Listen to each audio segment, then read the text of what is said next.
अगर बीच में होली ना होता तो शायद आपका पेपर बहुत जल्द ही खत्म हो जाता, लेकिन होली के कारण 10 मार्च को आपका पेपर होगा गृह विज्ञान का। तो आपके पास यहाँ पे टाइम इतना ज़्यादा है कि आप बेहतरीन तैयारी कर सकते हो। पूरा 70 में 70 नंबर लेकर आ सकते हो अगर आप एक सही गाइडलाइन, सही प्लानिंग के अनुसार तैयारी करते हो तो। आप पूरे इस 10 दिन में पूरा का पूरा सिलेबस जो है कंप्लीट कर सकते हो एक सही गाइडलाइन के अनुसार में। मैं आपको इस मॉडल पेपर के जरिए पूरा गृह विज्ञान का जो पूरा निचोड़ है वो लेकर आया हूं, जहां से आपके पेपर में क्वेश्चन आ सकते हैं। मैं आपसे वादा करता हूं कि आपका 70 में 70 नंबर आएगा, बस आप सही तरीके से एक प्लानिंग के अनुसार तैयारी कर लीजिए। इसी 10 दिन में पूरा बेहतरीन अंक आप प्राप्त कर सकते हो। तो चलिए शुरुआत करते हैं और इस मॉडल पेपर को समझने का प्रयास करते हैं। यहाँ पे आपको पता चल गया होगा कि आपको यहाँ पे रोल नंबर लिखना होता है, यहाँ पे नाम लिखना होता है, और फिर पेपर की बात करें तो यहाँ पे कुछ इंपॉर्टेंट निर्देश दिए गए हैं, जिसमें से आप यहाँ पे देख पाएंगे सभी प्रश्न करना अनिवार्य है। और यहाँ पे ध्यान रखना है कि बहुविकल्पी क्वेश्चन ज़्यादा रहता है, यानी आपके 20 बहुविकल्पी क्वेश्चन रहेंगे 1 से लेकर 4 तक। उसमें 5-5 सवाल रहेंगे, तो आपको अच्छे तरीके से उत्तर जो है अपनी उत्तर पुस्तिका में लिखना है। और यहाँ प्रश्न संख्या लेकर 5 से लेकर 10 तक जो है आपका अति लघु प्रश्न होगा, जिसका उत्तर लगभग 25 शब्दों में देना है, मतलब 1 से 2 लाइन में देना है। और 1 नंबर आपको यहाँ पे मिलेगा, तो ज़्यादा उसमें लिखने की ज़रूरत नहीं रहेगी, सिंपल उत्तर लिखना होगा। फिर 11 से लेकर जो आपका 15 रहेगा वो लघु उत्तरीय प्रश्न रहेगा। जब आप इसका उत्तर लिखेंगे तो मैक्सिमम जो है 50 शब्दों में, यानी आप 50-60 शब्दों में पूरा उत्तर कंप्लीट कर देंगे, ठीक है। फिर यहाँ पे जो है आपको 16 से लेकर 18 तक जो है दीर्घ उत्तरीय प्रश्न दिखाई देगा, जिसका उत्तर आपको यहाँ पे 100 शब्दों में लिखना है। बहुत लोग को डाउट होता है कि कितने पेज में लिख दें, तो जो आपका लॉन्ग क्वेश्चन होगा तकरीबन 2 पेज में आपको आंसर कंप्लीट करना है। और जो ये आपका लघु रहेगा इसमें आधा पेज या तो फिर 1 पेज में पूरा आंसर कंप्लीट कर देंगे, ठीक है। तो आइए बात करते हैं बहुविकल्पी क्वेश्चन के जो आपके पेपर में आ सकते हैं। तो यहाँ पे शुरुआत करते हैं। पहला प्रश्न आपके सामने है, कार्य को प्रभावित करते हैं। कार्य को क्या प्रभावित करते हैं? शिक्षा एवं स्वास्थ्य, आयु और लिंग, अवसर की सुलभता, या फिर जो है उपयुक्त सभी। तो यही इसमें आपका राइट आंसर हो जाएगा, उपयुक्त सभी। एक चीज और आपको बता दें कि अगर आपके बहुविकल्पी क्वेश्चन में चौथा ऑप्शन उपयुक्त सभी या तो ये सभी या फिर जो है सभी लिखा रहेगा, तो समझ लीजिए कि 99% में वही आपका सही होगा, ठीक है। ऐसा क्वेश्चन कम से कम 3-4 क्वेश्चन तो आएगा ही जो ये सभी वाला संबंधित रहेगा, तो आप इसे जरूर से जरूर ट्रिक पॉइंट लगाएंगे, ठीक है। आगे बात करते हैं, मधुमेह में वर्जित है। मधुमेह में क्या वर्जित है? प्रोटीन, कार्बोहाइड्रेट, वसा व विटामिन, खनिज, लवण। तो इसमें राइट आंसर आपका कार्बोहाइड्रेट हो जाएगा, ठीक है। आगे यहाँ क्वेश्चन नंबर नेक्स्ट है कि पोषण का निर्धारण करते हैं। तो पोषण का निर्धारण करते हैं, लास्ट में आप यहाँ पे देख पाएंगे लिखा है यहाँ पे ये सभी, तो इसमें आपका राइट आंसर हो जाएगा, ठीक है। आगे यहाँ पे देखिए नेक्स्ट है कि बच्चों की गतिविधियों एवं अनुभव बढ़ाने की उम्र क्या है? 3 वर्ष है, 5 वर्ष है, 10 वर्ष या 12 वर्ष है। तो इसमें जो है आपका राइट आंसर इसमें 5 वर्ष हो जाएगा। नेक्स्ट क्वेश्चन आपके सामने कि नैदानिक पोषण का संबंध किससे है? तो नैदानिक पोषण का संबंध जो है छोटे बच्चों से है, वृद्ध के पोषण से है, बीमार व्यक्तियों के पोषण से है, या फिर जो है इनमें से कोई नहीं। तो इसमें जवाब हो जाएगा कि जो बीमार व्यक्ति होते हैं उनके पोषण से संबंधित होता है नैदानिक पोषण, ठीक है। आगे आते हैं नेक्स्ट क्वेश्चन पर, भारत में कितने वर्ष की आयु तक के अधिकतर बच्चे आर्थिक कारण से विद्यालय नहीं जा पाते हैं? कितने वर्ष के? तो यहाँ पे जो है 5 से 15 वर्ष, 6 से 14 वर्ष, या फिर 4 से 10 वर्ष, या फिर 3 से 9 वर्ष। इसमें राइट आंसर आपका बी वाला हो जाएगा। 6 से 14 वर्ष के बच्चे जो है नहीं जा पाते हैं विद्यालय, ठीक है। अगला प्रश्न यहाँ पे है, कह रहा है कि वह न्यूनतम स्तर आय का जो किसी भी देश में उचित जीवन स्तर पाने के लिए महत्वपूर्ण होता है वह क्या कहलाता है? तो उचित जीवन स्तर पाने के लिए महत्वपूर्ण होता वह क्या कहलाता है? गरीबी रेखा, जीवन की गुणवत्ता, विकास दर, या फिर जीवन स्तर। यहाँ पे तीनों नहीं होगा, इसमें गरीबी आपका राइट आंसर हो जाएगा, ठीक है। गरीबी इसमें करेक्ट आंसर होगा। अगला क्वेश्चन है कि निम्न में से कौन सा गैर संक्रामक बीमारी है? तो गैर संक्रामक बीमारी हृदय रोग है, मधुमेह है, मोटापा है, ये सभी है। तो आपके सामने यहाँ पे लिखा है, लास्ट में यहाँ पे देख पाएंगे ये सभी, इसमें राइट आंसर हो जाएगा। अगला क्वेश्चन यहाँ पे है, यह एक विशेष क्षेत्र है जिससे आधारभूत विज्ञान विषयों जैसे रसायन और भौतिक पाक कला और सूक्ष्म जीव विज्ञान के अनुप्रयोग शामिल कहलाता है, वो क्या कहलाता है? खाद्य संसाधन कहलाता है, खाद्य विज्ञान कहलाता है, खाद्य उत्पादन, या खाद्य प्रौद्योगिकी। तो इसमें राइट आंसर आपका हो जाएगा फूड साइंस, यानी जो है आपका खाद्य विज्ञान, इसमें करेक्ट आंसर हो जाएगा। अगला प्रश्न यहाँ पे, खाद्यों में दिखाई ना देने वाले सूक्ष्म जैविक संकट का उदाहरण है कृमि, इल्ली, घुन या फिर प्रोटोजोआ। तो इसमें आपका प्रोटोजोआ है, इसमें आपका करेक्ट आंसर हो जाएगा। ठीक है, अब नेक्स्ट है तीसरा नंबर का पहला क्वेश्चन यहाँ पे है, निम्न में से कौन सा डिजाइन का तत्व नहीं है? डिजाइन का तत्व नहीं है संतुलन, बनावट, सजावट या फिर रेखा। तो इसमें जो सजावट है ये आपका इसमें करेक्ट आंसर हो जाएगा। ठीक है, आगे यहाँ पे भारत में गरीब है विश्व के, भारत में गरीब है विश्व के कितना परसेंट गरीब हैं? 1/3 जो है इसमें आपका राइट आंसर हो जाए, 1/3 जनसंख्या जो है गरीब है। आगे यहाँ पे है क्वेश्चन नंबर नेक्स्ट है कि किस आयु वर्ग के शिशु अनजान व्यक्ति को देखकर भयभीत हो जाते हैं? तो यहाँ पे 8 माह से 12 माह के बच्चे, 2 से 6 माह, 7 से 6 माह या फिर 5 से 6 माह। तो जो 8 माह से लेकर 12 माह के बच्चे होते हैं वो दूसरों को देखकर भयभीत हो जाते हैं। ठीक है, अगला यहाँ पे है, निम्न में से उपभोक्ता की समस्या क्या है? तो लास्ट में यहाँ पे देख पाएंगे ये सभी लिखा है, तो ये सभी आपका राइट आंसर हो जाएगा। अगला यहाँ पे, अंतर्राष्ट्रीय फैशन से प्रारंभ का प्रभुत्व कब से प्रारंभ हुआ है? तो यहाँ पे है 20वीं शताब्दी जो है इसमें आपका करेक्ट आंसर रहेगा 20वीं शताब्दी। ठीक है, नेक्स्ट है कि भारत में परंपरागत व्यवसाय क्या है? तो भारत में जो परंपरागत व्यवसाय है वो क्या है? तो यहाँ पे लास्ट में आप देख पाएंगे यहाँ पे लिखा है उपयुक्त सभी, यही इसमें जो है आपका राइट आंसर हो जाएगा। ठीक है, आगे यहाँ पे भारत में वरिष्ठ नागरिक की आयु कितनी है? तो सभी को पता होगा 60 वर्ष से अधिक जो लोग होते हैं उससे वो उन्हें वरिष्ठ नागरिक के जो है रूप में देखा जाता है। नेक्स्ट इसमें है, प्रबंधन का कार्य क्या है? यानी जो मैनेजमेंट होते हैं उनका काम क्या है? लास्ट में यहाँ सभी लिखा गया है, तो ये सभी जो है इसमें आपका राइट आंसर हो जाएगा। अगला यहाँ पे, संचार का माध्यम नहीं है पूछा है, संचार का माध्यम जो है इसमें घटना जो है ये आपका नहीं हो जाएगा, ये रेडियो, टेलीविजन, अखबार से हमें सूचना मिल जाती है। ठीक है, अगला यहाँ पे क्वेश्चन है, संप्रेषण गति देता है, संप्रेषण गति किसको देता है? विचार को, तथ्य या सम्मति को, या फिर जो है उपयुक्त दोनों को, या फिर इसमें इससे कोई नहीं। तो इसमें जो है आपका उपयुक्त दोनों को, यही इसमें आपका करेक्ट आंसर रहेगा। ठीक है, आइए बात करते हैं अति लघुत्तरीय प्रश्न की, जिसका उत्तर आप लिखेंगे तो 1 अंक आपको मिलेगा, और इसका जो उत्तर है आपको 1 से 2 लाइन में कंप्लीट कर देना है, इससे ज़्यादा नहीं लिखना है। ठीक है, क्वेश्चन कुछ इस प्रकार से पूछा जाएगा, जैसे कि 5वें का है, खाद्य प्रौद्योगिकी किसका उपयोग करती है? इसमें खा वाला पूछा जाएगा कि शिक्षकों एवं बच्चों की देखभाल करने वाले व्यवसायी को किस पर जो है ध्यान देना चाहिए? तो यहाँ पे उत्तर इसका ये देखते हैं, ऐसे क्वेश्चन आपको यहाँ पे देखने को मिलेंगे। इसका उत्तर मैंने यहाँ पे सरल आसान शब्दों में लिख लिया है। क्वेश्चन है कि खाद्य प्रौद्योगिकी किसका उपयोग करती है? तो यहाँ पे उत्तर आपको देखने को मिल जाएगा, यहाँ पे आप देख पाएंगे, यहाँ पे लिखेंगे खाद्य प्रौद्योगिकी जो है यानी फूड टेक्नोलॉजी जो है ये खाद्य पदार्थों के जैसे कि प्रसंस्करण यानी प्रोसेसिंग, संरक्षण, डिब्बाबंदी और वितरण के लिए आधुनिक मशीनों और वैज्ञानिक विधियों का उपयोग करती है। तो इसमें आप अगर 2 ही लाइन लिख देंगे, 2 ही इसमें शब्द लिख देंगे कि खाद्य प्रौद्योगिकी जो है यानी फूड टेक्नोलॉजी जो है ये खाद्यों के पदार्थों के प्रसंस्करण या फिर संरक्षण के लिए जो है इसका उपयोग किया जाता है, बस इतना लिख देंगे तब भी आपका काम हो जाएगा। ठीक है, इसके बाद यहाँ पे दूसरा क्वेश्चन उसी 5वें का खा है यहाँ पे कि शिक्षकों एवं बच्चों के देखभाल करने वाले व्यवसायी को किस पर ध्यान देना चाहिए? तो यहाँ पे लिखेंगे उन्हें बच्चों के सर्वांगीण विकास पर ध्यान देना चाहिए, जैसे कि उनके शारीरिक, मानसिक, सामाजिक और भावनात्मक इन सब पर ध्यान देना चाहिए। इसके साथ जो है उनकी सुरक्षा, पोषण, खेल में सीखने के लिए अनुभव पर ध्यान देना चाहिए। तो इस प्रकार से आप अपने शब्दों में भी बयां करके ले सकते हैं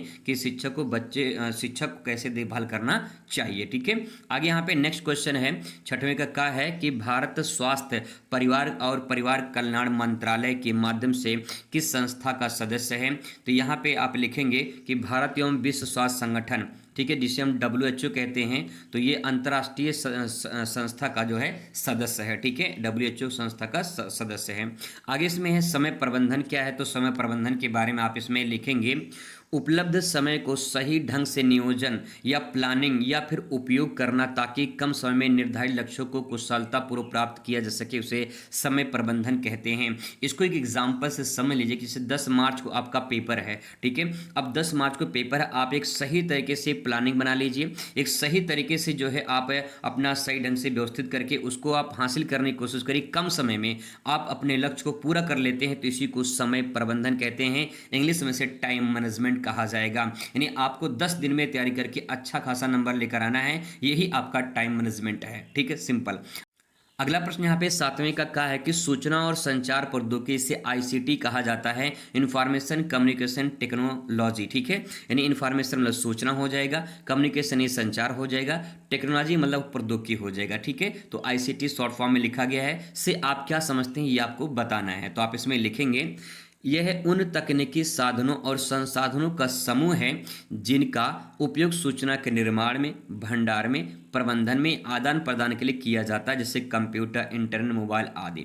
अगर इसको आप अपने शब्दों में एक लाइन में लिखना चाहते हो तो बस आप इतना लिख सकते हो कि जो आप मोबाइल, इंटरनेट, कंप्यूटर चलाते हो वही सूचना एवं संचार प्रौद्योगिकी है, जिससे हम अपनी बातों को किसी दूसरे तक पहुंचाने का काम करते हैं या फिर उसे संग्रह करते हैं, इकट्ठा करते हैं। ठीक है, कंप्यूटर वगैरह में जो डाटा होता है जो स्टोर करते हैं उस प्रकार से। तो यहाँ पे आप अपने शब्दों में बयां करके लिख सकते हो। ठीक है, आगे यहाँ पे क्वेश्चन खा है, कह रहा कि प्रमुख कार्यालय पर्यवेक्षक जो है उसके कार्य बताइए। ऑफिस सुपरवाइजर इसे बोलते हैं। कार्यालय जो पर्यवेक्षक होते हैं, ऑफिस सुपरवाइजर जो होते हैं, उनका काम क्या है, उनका काम बताना है। तो यहाँ पे लिखेंगे पर्यवेक्षक का कार्य कर्मचारियों को काम की निगरानी करना और कार्यों को बंटवारा करना, अनुशासन बनाए रखना, कार्यालयों की जो है कार्यप्रणाली पर सुचारू से चलाना, देखभाल करना। जैसे मान लो आपके स्कूल में प्रिंसिपल होंगे, ठीक है, आपके स्कूल में जो प्रिंसिपल होंगे वो उनका काम क्या है, उनका काम है कि स्कूल को सही तरीके से संचालन करना। जैसे आपके स्कूल के प्रिंसिपल सही तरीके से विद्यालय को चलाते हैं, उसकी निगरानी करते हैं,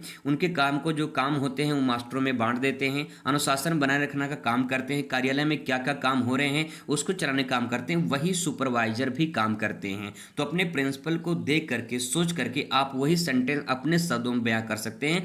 100% आपको पूरा का पूरा नंबर मिल जाए, एक नंबर भी कटेगा नहीं। ठीक है, चलिए आगे बात करते हैं। यहाँ पे अगला क्वेश्चन कि बाजार विभाजन, मार्केटिंग जो है कैसे विभाजन होता है इसके बारे में आपको बताना है। तो आप इसमें उत्तर लिखेंगे पूरे बाजार को उपभोक्ता की विशेष जरूरतों और जो विशेषताएं होती हैं या व्यवहार के आधार पर छोटे छोटे समूह में बांटना बाजार विभाजन कहलाता है, ताकि उन्हें बेहतर सेवा दी जा सके। जैसे एग्जाम्पल से आप समझने का प्रयास करेंगे। यहाँ पे जैसे आपने नाम सुना होगा सब्जी मंडी, तो सब्जी मंडी में क्या होता है, वहाँ पे सब्जी मंडी में सिर्फ सब्जी मिलती है। जैसे आपने नाम सुना होगा फल मंडी, ठीक है, फल मंडी में क्या मिलता है, फल वगैरह मिलते हैं, फूल वगैरह मिलते हैं। तो इस प्रकार से जो बाजार का विभाजन होता है उससे आप अपने शब्दों में ले सकते हो कि जो मानव होता है, जो इंसान होता है, उसकी जरूरत के अनुसार उसे छोटे छोटे समूह में बांट दिया जाता है। ठीक है, जैसे एक मॉल होता है, मॉल में सारी चीज मिल जाती है वहां पे, तो उसे छोटे छोटे समूह में बांट दिया जाता है ताकि जो है लोग को सुविधा मिल सके। वही आपका बाजार विभाजन है, सिंपल। ठीक है, चलिए आगे दोस्तों बात करते हैं। यहाँ पे नेक्स्ट है 8वें का देखिए। यहाँ पे धुलाई प्रबंधन पाठ्यक्रम किन क्षेत्रों में रोजगार के अवसर उपलब्ध कराते हैं। यानी जो धुलाई प्रबंधन, जो धुलाई काम होता है, उसका अगर पाठ्यक्रम आप काम कर लेते हैं, कोर्स कर लेते हैं, तो आपको रोजगार कहाँ मिलेगा ये बताया गया है। तो आप इसमें देखेंगे यह पाठ्यक्रम जो है अस्पतालों में, होटलों में, रेलवे, जेलों या फिर व्यावसायिक लॉन्ड्री जो सेवाएं होती हैं उसमें जो है आपको रोजगार के अवसर मिलते हैं। तो कहाँ कहाँ काम होते हैं, कपड़े धुलने के तो बहुत जगह काम होते हैं। तो इस प्रकार से आप इसके बारे में लिख सकते हो 1 से 2 लाइन में। ठीक है, आगे देखिए यहाँ पे नेक्स्ट है क्वेश्चन 8वें का है हस्तशिल्प क्या है। हस्तशिल्प मतलब यहाँ पे लिखा हस्त मतलब हाथ से जो कढ़ाई बुनाई वगैरह करते हैं, जो भी बनाते हैं, हाथ से जो काम करते हैं वो हस्तशिल्प है। ठीक है, तो उसमें लिखेंगे आप 2 लाइन कि हाथ से बनाई गई कलात्मक वस्तुओं को हस्तशिल्प कहते हैं। 1 लाइन की परिभाषा आप यहाँ पे ले सकते हैं। थोड़ा समझने के लिए मैंने यहाँ पे एक्स्ट्रा लिखा है, जैसे जिसमें साधारण औजारों को उपयोग करके स्थानीय संस्कृति कला का प्रदर्शन किया जाता है, जैसे मिट्टी के बर्तन बनाना, बुनाई करना, ये सब आ जाता है इसमें। ठीक है, तो अगर आप इतना भी लिख देते हो तब भी आपका काम हो जाएगा, क्योंकि 1 नंबर का प्रश्न है। ठीक है, आगे यहाँ पे देखिए 9वां नंबर का है कि अर्थपूर्ण कार्य क्या है। अर्थपूर्ण काम का मतलब होता है, यहाँ पे अर्थ मतलब यहाँ पे धन से संबंधित है। ठीक है, अर्थ का मतलब धन होता है। अर्थशास्त्र एक सब्जेक्ट होता है जिसमें अर्थ का मतलब धन होता है। तो यहाँ पे अर्थपूर्ण सेंटेंस लिखा गया, मतलब धन संबंधी काम होने की बात कही जा रही है। अब इसमें आप लिखेंगे ऐसा कार्य जो व्यक्ति को मानसिक संतुष्टि दे, समाज के लिए उपयोगी हो, जिससे पूरी जिम्मेदारी और उद्देश्यों के साथ किया जाए, उसे अर्थपूर्ण कार्य कहा जाएगा। यानी आप ऐसा काम करो जिससे आपको संतुष्टि होना चाहिए, समाज का भला होना चाहिए, तो ऐसे काम को हम अर्थपूर्ण काम कहते हैं। कि नहीं उसका कोई मतलब निकले, जो आप काम कर रहे हैं उसका कोई मतलब निकले। ठीक है, तो उसका कोई अर्थ निकलना चाहिए। ठीक है, आगे यहाँ पे बात करते हैं। नेक्स्ट है कोडेक्स एलिमेंट्रियस क्या है। कोडेक्स एलिमेंट्रियस के बारे में आपसे पूछा जाएगा, तो आप इसमें लिखेंगे कोडेक्स एलिमेंट्रियस का अर्थ है खाद्य संहिता या खाद्य मानकों का संग्रह। यानी सिर्फ सिंपल भाषा में कहें, जैसे खाद्य संहिता या खाद्य मानक का मतलब होता है कि कुछ क्या सभी प्रोडक्ट में एक्सपायरी डेट होता है, ठीक है, कि कितने दिन में खराब होगा, तो वो खाद्य मानक के अनुसार तय किया जाता है कि वो कितने दिन में खराब होगा। यानी हम कह सकते हैं यह अंतर्राष्ट्रीय स्तर पर खाद्य पदार्थों की गुणवत्ता और सुरक्षा से संबंधित नियम का समूह है, जिसे हम खाद्य संहिता या कोडेक्स एलिमेंट्रियस या फिर उसे खाद्य मानक, खाद्य संहिता के नाम से जाना जाता है। दो तीन नाम है, दो तीन नाम ध्यान रखेंगे, कोई भी क्वेश्चन आपके घुमा के पूछा जा सकता है, ठीक है। 10वां नंबर क्वेश्चन देखिए, 10वां का देखिए, कह रहा है कि भारत में कुपोषण की मुख्य समस्या का कारण बताइए। तो आप यहाँ पे दो कारण बता सकते हैं, यहाँ पे एक कारण बता सकते हैं, या फिर इसे कहानी की तरह भी आप इसे प्रेजेंट कर सकते हैं। जैसे कि भारत में कुपोषण के मुख्य कारण गरीबी, शिक्षा और जागरूकता की कमी, शुद्ध पेयजल का अभाव, संतुलित आहार नहीं मिलना, इसके कारण जो है कुपोषण होता है। तो आप यहाँ पे 3-4 पॉइंट लिखे गए हैं, उसमें से एक दो लिख देंगे तभी आपका काम हो जाएगा, एक नंबर आपको यहाँ पे मिल जाएगा, ठीक है। अगला प्रश्न यहाँ पे, धुलाई का आलोडन विधि क्या है? आलोडन विधि या आलोदन विधि, बात एक ही है यहाँ पे। तो ये आलोदन विधि क्या है, ऐसा क्वेश्चन देखने को मिल सकता है। तो यहाँ पे लिखेंगे आप लोग, यह वॉशिंग मशीन में इस्तेमाल होने वाली विधि है जिसमें एक आलोडन कपड़े में पानी को जो है साबुन को तेज से घोल करके जो है सो घुमाता है और हिलाता है, जिससे रगड़ करके जो है जो गंदगी होती है वो साफ हो जाती है। यानी जो वॉशिंग मशीन होती है, उस वॉशिंग मशीन में जो है एक गोल चक्कर टाइप का होता है, वही घूमता है और कपड़े को पूरा घुमाता है, और उससे क्या होता है, पूरा निरमा वगैरह जो उसमें रहता है, वॉशिंग पाउडर रहता है, वो सब उसी से साफ हो जाता है। तो इसमें इसी विधि को आलोदन विधि कहा जाता है, ठीक है। इसके बाद शुरुआत होता है यहाँ पे लघु उत्तरीय प्रश्न। जब आप इसका उत्तर लिखेंगे तो 4 अंक आपको यहाँ से मिलेंगे। कम से कम आधा पेज में तो उत्तर लिखेंगे और आप ज़्यादा से ज़्यादा एक पेज में पूरा आंसर कंप्लीट कर देंगे, ठीक है। यहाँ पे कुछ इस प्रकार से क्वेश्चन पूछा जाएगा, जैसे कि बाल श्रम को रोकने के उपाय सुझाव दीजिए, नैदानिक पोषण की शिक्षा का उद्देश्य बताइए, भारत में चल रहे कुपोषण के कार्यक्रम का उल्लेख कीजिए, सूचना संचार प्रौद्योगिकियां विकास के भावी वाहिका हैं, इस पर टिप्पणी लिखिए, और युवाओं के लिए किस प्रकार कार्यक्रम प्रयुक्त होते हैं, इस पर जो है आपको लिखना है। तो आइए फटाफट इसका सरल शब्दों में उत्तर देखने का प्रयास करते हैं। क्वेश्चन की बाल श्रम रोकने के उपाय और सुझाव दीजिए। बाल श्रम यानी जो बच्चे होते हैं जो काम करते हैं उसके बारे में आपको बताना है और रोकने के उपाय बताना है। इसमें लिखेंगे, बाल श्रम एक सामाजिक अपराध है या अभिशाप कह सकते हैं, जिससे रोकने के लिए निम्नलिखित उपाय किए जा सकते हैं। इसमें पहला पॉइंट आप लिखोगे शिक्षा का प्रसार। अगर शिक्षा का प्रसार किया जाए तो शायद बाल श्रम को रोका जा सकता है। इसमें 6 से लेकर 14 वर्ष के बच्चों को निःशुल्क और अनिवार्य शिक्षा जो है आरटीई के तहत जो है वो कड़ाई से लागू करना चाहिए। तो यहाँ पे बच्चे जो होते हैं इसी उम्र में जो है काम करना शुरू कर देते हैं, ठीक है। तो यहाँ पे इसको रोकने की ज़रूरत है, ठीक है। आगे बात करते हैं, यहाँ पे दूसरा क्वेश्चन है गरीबी उन्मूलन। गरीबी उन्मूलन का मतलब यहाँ पे क्या है कि गरीबी को समाप्त करना, यानी परिवार की आर्थिक स्थिति सुधारने के लिए सरकारी योजनाओं को लाभ उन तक पहुंचाना ताकि उन बच्चों को काम पर ना भेजना पड़े, ठीक है। नेक्स्ट है कठोर कानून अपनाने चाहिए, यानी बाल श्रम को रोकने वाले नियोक्ताओं पर भारी जुर्माना लगाना चाहिए और कड़ी कार्रवाई जो है करनी चाहिए। अगला यहाँ पे जागरूकता अभियान चलाना चाहिए, समाज को बाल श्रम को दुष्प्रभाव और बच्चों के अधिकारों के प्रति जागरूक करना चाहिए, तो ताकि जो है कहीं न कहीं जो बाल श्रम है उसको रोका जा सके, ठीक है। अगला क्वेश्चन यहाँ पे है कि नैदानिक पोषण क्या है, उसके शिक्षा के उद्देश्य क्या है, ये आपको बताना है। तो नैदानिक पोषण में आप यहाँ पे लिखेंगे, नैदानिक पोषण का मुख्य उद्देश्य बीमारी के दौरान मरीजों के स्वास्थ्य को सुधार लाना है और उसके प्रमुख लक्ष्य जो है इस प्रकार से यहाँ पे दिए गए हैं। तो आप इसमें लक्ष्य जो है इस प्रकार से लिख सकते हो, जैसे कि बीमार व्यक्ति को पोषण संबंधी आवश्यकताओं को आकलन करना है, यानी जो क्या क्या उसको खिलाना है, क्या क्या जो है उसे पिलाना है, ये सब जो है उसका देखरेख करना है। नेक्स्ट है बीमारी के प्रकार के अनुसार उपचारात्मक आहार उसको तैयार करना है, उन्हें ऐसा आहार देना है जो बीमारी के अनुसार जो डॉक्टर ने सलाह दिया हो, ठीक है। नेक्स्ट है मरीजों के शरीर में पोषक तत्व की कमी को दूर करना और रिकवरी के लिए उसे तेज करने के लिए जो है पोषक तत्व देना चाहिए, ठीक है।